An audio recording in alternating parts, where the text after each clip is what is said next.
Good afternoon, everyone. It is Sunday, September 27th. It says 1:34 on that clock. We are trying to make some baleage. It's been a struggle. This will make. See, it's been a struggle. Net wrap not feeding correctly. Well, let's go see what we got going on here.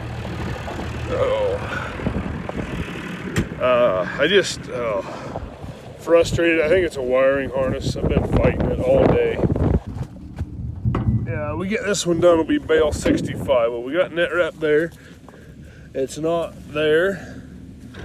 It's not on the bale. We might get some rain. Of course, we probably won't amount to anything anyway, so we can use some rain. I can feel a few drops, so I guess we're gonna make life interesting. So let's try this again. Engage a baler, wind her up, hit wrap. See what happens. Tie the bale off, maybe, hopefully. Well, I can see net wrap on the bale too, so. It is tied. I just want to get these few point rows here finished up. I was hoping, I wanted to put up 100 bales originally, and then I get to fighting this, and actually there's still a whole bunch over there between here and that other wind wrap. I think it's too dry. It's borderline dry enough for dry hay. So it is what it is. But we're gonna do this. We should get just a touch over 70, maybe even 75. These, I'm making them 50 inches tall, so I can handle them easier. But we get struggled through the next 10 bales, I'm gonna call it good. I get this little bit here baled up. Let's see here. You guys probably wouldn't mind watching me bale. See, even this is fairly dry. I got a hold of a guy that I know that does quite a bit of baleage for some advice, and he says as long as it's over 17, which I know this is where I'm at, I'm thinking it's 30 or a little better. The leaves and stuff are really dry, I know that. You can see that, they're coming off.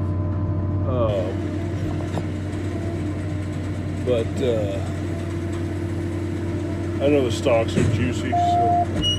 And I think I did bale a few of them around the outside and stuff that I thought were probably a little too dry.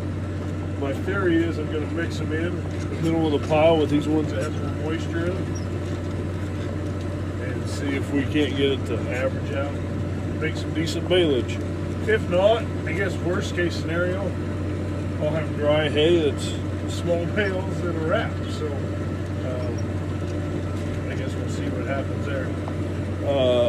This is the same field. If you watch, I took the baleage, the Feed Max baleage off of. I got 44 bales off the whole field doing that. I'm not even going to bale half of it. We're going to have 66 of these now. Normally I would make a 62-inch bale, which I figured these for material wise are about 50%. So I'd have 33 large bales, which is pretty good off of about 12 acres being half, you know. So there's about, I think there's just shy of 26 acres in this field, so we're doing okay there. Excuse me. So sure would take a little rain shower, at least settle the dust for a couple days, make everybody and everything feel better. I have had to treat a couple calves at home that are weaned. I did lose one, which I hate it. I hate it. I hate it. I hate it. A little too late on getting them treated, but Grandpa, Dad, neighbors, it seems like, you know, if you're going to have them, you're going to lose them. So that's the way it goes. part of life. Nothing ever makes it out alive, so one way or another. Still not any fun. But so this is kind of a concoction I made up and planted behind the feed max. We actually, the day we baled the feed max, it was drilled right behind it. It's forage sorghum, which is most of the tonnage, and it's supposed to be forage soybeans, and they're hard to see. I can see them in a windrow. I'm sure you probably can't, but things got a little crispier than I thought they would. This stuff was cut on Friday is all, and it's Sunday, so I mean it was in the 90s and the wind was blowing, but it shouldn't be this dry. So it was mostly 5 to 6 foot tall, the forage sorghum was. And it's a little coarse, but I knew that going into it, it probably was going to be trying to get, soybeans. I had enough sorghum in it, I was happy with that. I just wish I had more soybeans, so that's a lesson going forward.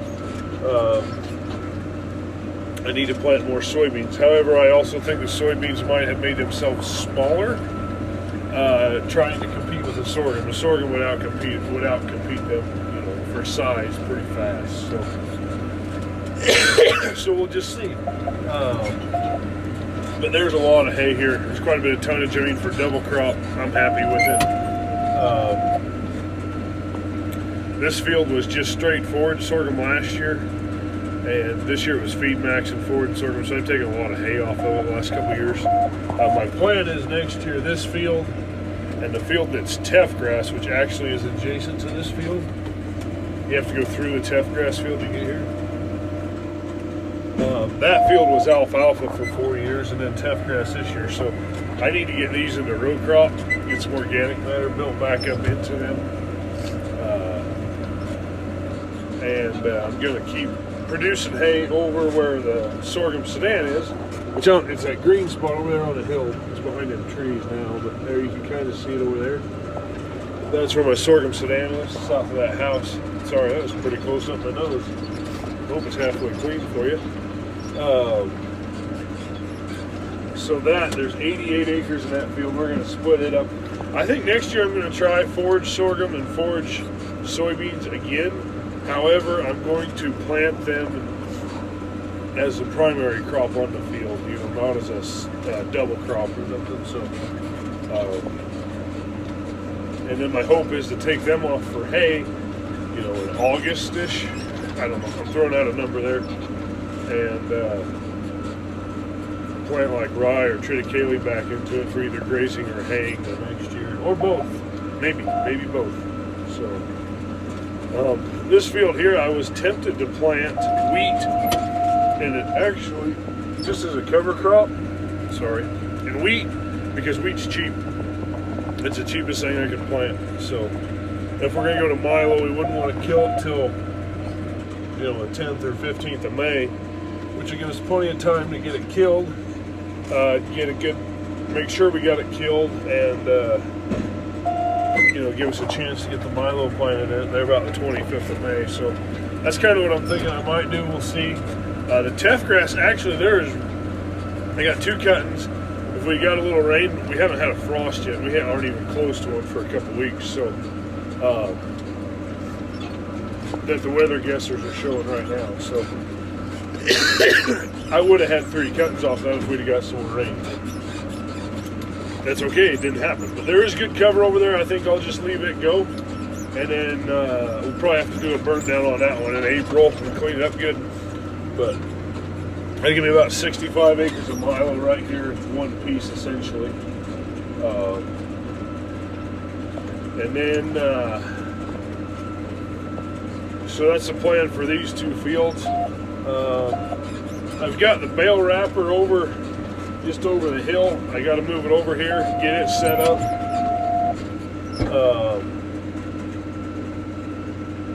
Sorry, I'm watching what I'm doing a little bit. Gotta get the wrapper over here and get it set up, and then get the loader tractor over here. I got a couple dry bales to bring over for end caps, end plugs, whatever you want to call them. So and then get to wrapping. It's 1:45. It's gonna be 2 when I get done. I'll just say that. It's gonna be 4:30 or so before I get started wrapping them. I got 71 bales. We'll count 75, so it'll take at least 2 hours to wrap. So I might get done before dark. Otherwise, I'll be pretty close. So, I'm gonna have to run home. My tractor's at home. My white Ford pickup is down. It's got a cracked exhaust pipe, flex pipe behind the turbo, and it's been at the mechanics for 10 days now. I'd really like to have it back, but that's also part of the reason we bought my wife her pickup is I'm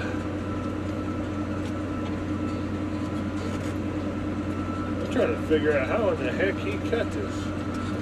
Anyway,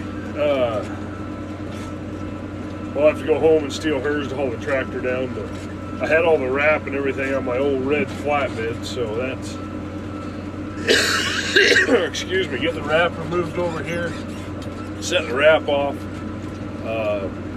go home and get the tractor and the other pickup and come down and wrap hay is the plan. So I'm probably gonna have to go to town and get some gas for the wrapper, I bet. I've got 6 full rolls plus 3 partial rolls. That should get me there, I hope. Otherwise we gotta run up and find some more wrap. I got 2 pallets sitting in the shed, so it ain't a big deal. Just gotta do it then. But so we're getting some rain sprinkles on. And it ain't gonna amount to anything, I don't think. The weather guy said 0%, so I gotta guess he's pretty right. So this makes 72. We're gonna end up with about 73 bales to wrap. We might bail a little bit on the way out. We'll see. I got 2 over there that are exploded, so it's been a rough day. It's Sunday, I suppose I should have known better, but no rest for the weary. It's either wicked or however that goes. So, oh, excuse me. So, I'm just gonna keep going away here. About got these wrapped up. So, if I get time or bored, we might get some videos of wrapping. Or a video of wrapping. The bad part about that is with the tractor I have, we won't be able to do much talking about it, so we'll just have to do it and see what happens. So, alrighty, well thanks for watching and we'll catch you later.